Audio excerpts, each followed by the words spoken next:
How to create and use templates in Outlook. When you're using Outlook regularly, especially for professional work or managing communication at scale, one of the biggest challenges is dealing with repetitive emails. Now, maybe you're constantly replying to clients with the same response, or you often send updates, reminders, or even follow ups that have almost identical wording. Now, instead of rewriting the same thing over and over, Outlook gives you the ability to create templates. In this detailed guide, I'll walk you through step by step on how to create and use templates in Outlook, specifically for the 2025 version, and I'll also explain some pro tips on organizing them, editing them, and even automating them. Now, let's start with the basics. A template in Outlook is essentially a pre-saved email that includes your subject line, body text, formatting, and even attachments if you want. Now, the purpose is to avoid writing from scratch every time. For example, if you're going to be in HR and you regularly send interview confirmations, you can make one template and then just personalize the candidate's name. Now, let's go step by step on how you're going to create one in Outlook. First, open up your Outlook and click on New Email. So once you're here, this is going to open up this blank message window. Write the email exactly how you want it. So I'm going to call this test. We're going to go ahead and write things, the way we want it to. So once we have done this, what you're going to do is this means adding your subject line, your greeting, body of message, signature, anything specific. Now, if this is an email you use very often, make sure the wording is polished and professional since you will be reusing it many times. Now, once you're satisfied, instead of hitting send, go up to the menu and click file. All right. So once we're over here, come up here and you're going to be clicking on your file, or you can even go ahead and save it as. Okay.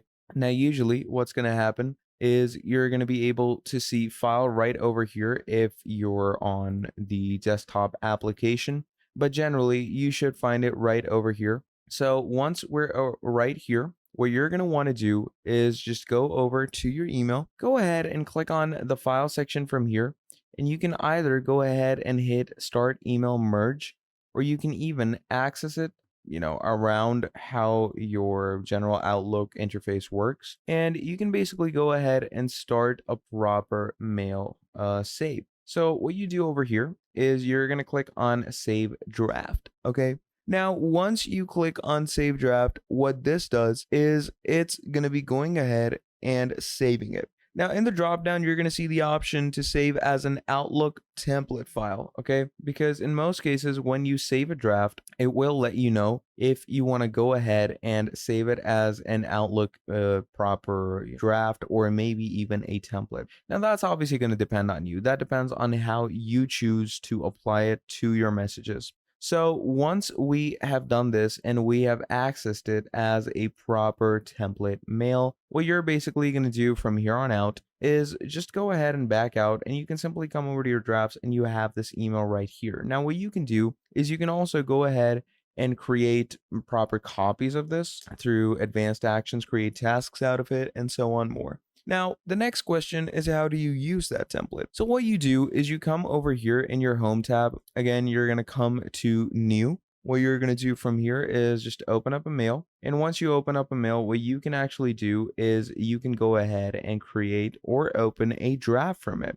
So for this, you're going to go ahead and click on Start Mail Merge. And once we click on that, what you do from here is you basically add the draft in this section. And once you add the draft, that basically goes ahead and allows you to use your mail accordingly. But let's say you're using Outlook in different areas, maybe on your phone, etc. So what you do to make it more convenient is you go over to your message section.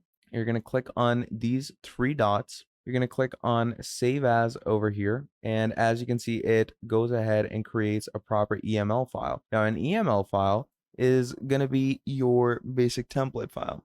Okay. And in some cases, what's going to happen is you can also find my templates when you're in your new message section or anything like that. Now, let's say I'm going to come over here to my inbox, and in your inbox, you're going to make sure that you have a new message tab in the toolbar. Now, in some cases, you might not get that. And obviously, in those cases, you can go over to your settings and sort that out accordingly. But basically, once all of that is done, what you're basically going to do, as I told you, is just come here, go to your message section. Once you come over to your message section, all you're going to do from here is click on these three dots, go ahead, click on save as, and that will go ahead and save your template.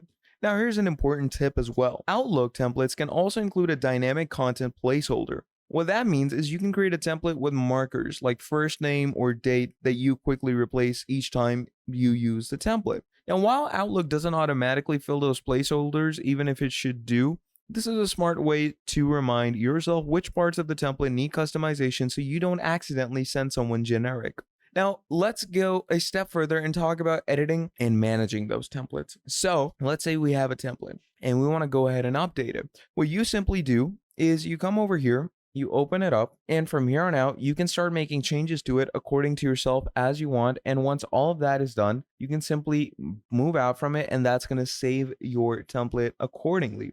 And for heavy Outlook users, one challenge can be having too many templates and struggling to organize them. My advice is to create a naming system that makes sense to you. For example, prefixing templates with categories like client, proposal, or HR. It makes them easier to find later. This small step can save you a lot of confusion and a whole lot more time. Finally, let's talk about some pro tips for using templates in Outlook. First, combine templates with signatures. So any template that you have, do make sure to go ahead and add recurring signatures in it. Okay, and that signature obviously depends on you, on however you want to add it. There's also a lot of different other things that you can add, and it all depends on how you choose to format it, how you choose to customize it, etc. You can also go ahead and write regular updates, prepare templates, schedule it with Outlook's delay delivery feature, and send it at the perfect time automatically. Thirdly, for teams, you can share templates by saving them in a shared folder or distributing them as an EML file, as we have over here. So like this, your colleagues are sending consistent branded communication. So to wrap things up, templates in Outlook are one of the most powerful but underused productivity features. Whether you're saving a full email as a template on the desktop app, using quick parts for short responses, or relying on My Templates in the web version, you can drastically cut down on repetitive typing. If you're in business, this makes your communication much faster, much easier, and much better to use. So if you're a student or individual user, this makes your messages consistent and polished. And with the new automation and editing options in Outlook, it's easier than ever to manage them. So that is pretty much all there is for this video. Now, if you enjoyed this video, please do make sure to drop down a like and subscribe to the channel. And if you want to see more videos like this in the foreseeable future, do let me know down in the comments below and I'll be making a whole lot more for you. And also do make sure to share this video around with your friends and family or anyone in need of this video, because that truly helps me out. So yeah, that is pretty much all there is. Again, drop down a like, subscribe to the channel, share this video around, and I'll be seeing all of you in the very next video. Have a great day. Goodbye.